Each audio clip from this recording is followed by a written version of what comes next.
दोस्तों, महाभारत काल के ऐसे कई रहस्य हैं जिन्हें बहुत ही कम लोग जानते हैं। महाभारत युद्ध पौराणिक युग में लड़ा गया सबसे बड़ा युद्ध था, जिसमें लाखों की संख्या में योद्धा वीर गति को प्राप्त हुए थे। इस युद्ध की विभीषिका ने संपूर्ण भारतवर्ष को लगभग योद्धा विहीन कर दिया। कुरुक्षेत्र में भाग लेने वाले सभी योद्धा पुरुष थे।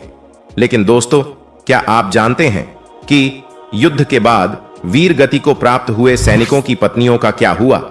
आइए मिलकर जानते हैं। दोस्तों, इस कथा का वर्णन महाभारत ग्रंथ के आश्रमवासी पर्व के 33वें अध्याय में पढ़ने को मिलता है। कथा के अनुसार महाभारत युद्ध के पश्चात पांडुपुत्र युधिष्ठिर का हस्तिनापुर के नरेश के रूप में राज्याभिषेक हुआ। उसके पश्चात पांचों पांडव राजकाज के साथ साथ अपने ज्येष्ठ पिता धृतराष्ट्र, बड़ी मां गांधारी और माता कुंती की दिन रात सेवा किया करते थे।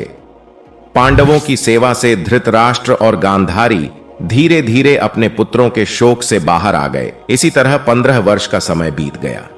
तब एक दिन धृतराष्ट्र ने युधिष्ठिर से कहा कि हे युधिष्ठिर, अब हम अपना बचा हुआ जीवन वन में बिताना चाहते हैं, इसलिए हमें जाने की आज्ञा दो। अपने ज्येष्ठ पिता की बातों को सुनकर युधिष्ठिर दुखी हो गए, परंतु विदुर के समझाने पर उन्होंने धृतराष्ट्र सहित गांधारी, माता कुंती और विदुर को वन जाने की आज्ञा दे दी। उसके अगले दिन धृतराष्ट्र, गांधारी, कुंती, विदुर और संजय सन्यासी का रूप धारण कर वन को प्रस्थान कर गए। उसके पश्चात पांचों पांडव हर समय अपनी प्रजा की सेवा में लगे रहते। पांडवों की सेवा से हस्तिनापुर की प्रजा तो खुशहाल थी, लेकिन युद्ध में विधवा हुई स्त्रियां अपने पति के शोक में अक्सर रोया करती थीं, पर इसका आभास अपने राजा को न होने देती। कुछ समय पश्चात एक दिन पांडवों में सबसे छोटे सहदेव को माता कुंती से मिलने की इच्छा हुई। सहदेव ने अपनी इच्छा शेष चारों पांडवों से जाकर सुनाई।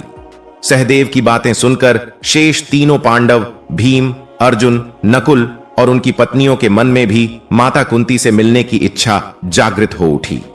यह देख हस्तिनापुर नरेश युधिष्ठिर ने वन जाने के लिए आवश्यक तैयारियां करने का आदेश दे दिया। अगले दिन पांचों पांडव द्रौपदी के साथ वन की ओर चल पड़े। यह देख हस्तिनापुर के निवासी भी उनके साथ चल पड़े।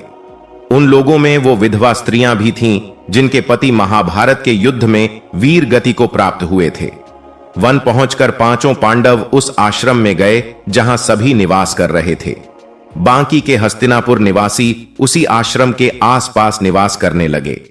कुछ दिन पश्चात एक दिन महर्षि वेदव्यास उस आश्रम में पांडवों से मिलने आए, परंतु वहां महर्षि वेदव्यास ने देखा कि पांडव सहित हस्तिनापुर के सभी निवासी भी युद्ध में मारे गए अपने परिजनों के शोक में डूबे हुए हैं।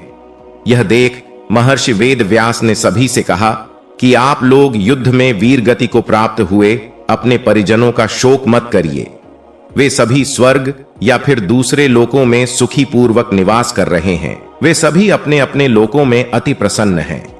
परंतु महर्षि वेदव्यास के इन कथनों से भी उन लोगों का शोक दूर नहीं हुआ। तब महर्षि वेदव्यास ने सभी से कहा कि अगर आप लोगों को मेरे द्वारा कही गई बातों पर विश्वास नहीं हो रहा है, तो आज रात मैं आप सभी को अपने परिजनों से मिलवाऊंगा।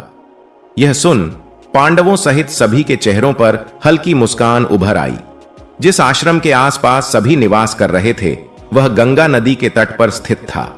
शाम को सूर्यास्त होने से पहले महर्षि वेदव्यास सभी को लेकर गंगा के तट पर पहुंचे। फिर सूर्यास्त के बाद उन्होंने अपने तपोबल से महाभारत युद्ध में मारे गए सभी योद्धाओं का आवाहन किया। महर्षि के आवाहन से सभी योद्धा एक एक कर गंगा जल से बाहर निकलने लगे। अपने मृत परिजनों को अपने सामने खड़ा देख पांडव सहित हस्तिनापुर के सभी निवासी खुश हो गए। फिर सभी ने अपने परिजनों से बात की। तब जाकर उन्हें विश्वास हो गया कि उनके बंधु बांधव मृत्युलोक के सभी कष्टों से मुक्ति पाकर अपने अपने लोकों में प्रसन्नता पूर्वक निवास कर रहे हैं।